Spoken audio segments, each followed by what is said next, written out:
राधे राधे।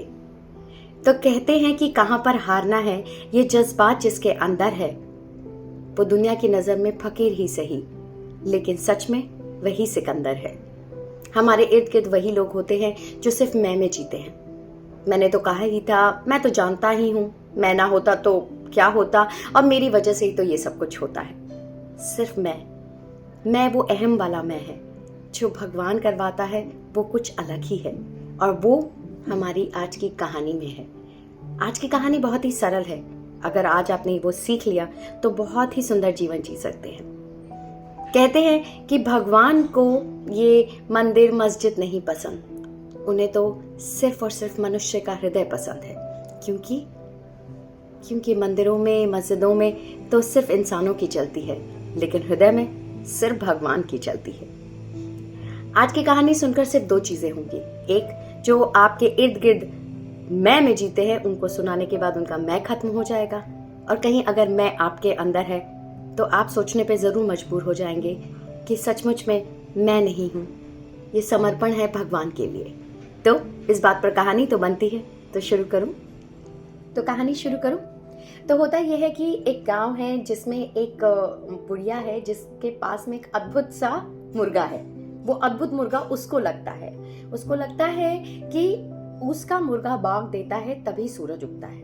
और ये वाली बात उसने पूरे गांव में फैला दी है कि तुम लोग मुझसे आराम से बात करना, प्यार से बात करना, और मुझे तो बहुत ज्यादा इज्जत देना, क्योंकि अगर मैं अपने मुर्गे को लेकर चली गई तो इस गांव में तो सूरज उगेगा नहीं।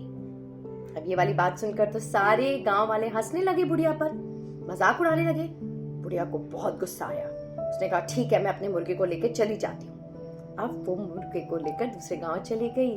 अगला दिन हुआ, मुर्गे ने भाग दिया, और बुढ़िया को लगा कि अब वो लोग रोते होंगे, तरस रहे होंगे सूरज के लिए, लेकिन मैं तो नहीं जाऊंगी, क्योंकि मेरे पास में तो अद्भुत मुर्गा है, मैं तो अलग हूं।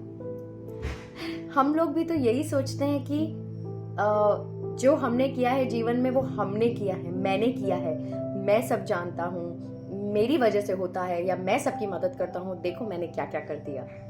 बिल्कुल उसी बुढ़िया की तरह। लेकिन बुढ़िया को कौन समझाए, हमें कौन समझाए कि ये सिर्फ हम नहीं करते, ये ऊपर परमात्मा करवाता है। जैसे कि इस कहानी में था, बुढ़िया को लगता था कि उसका मुर्गा बाग देता है तब सूरज उगता है, लेकिन है बिल्कुल उल्टा। सूरज उगता है तभी वो मुर्गा बाग देता है।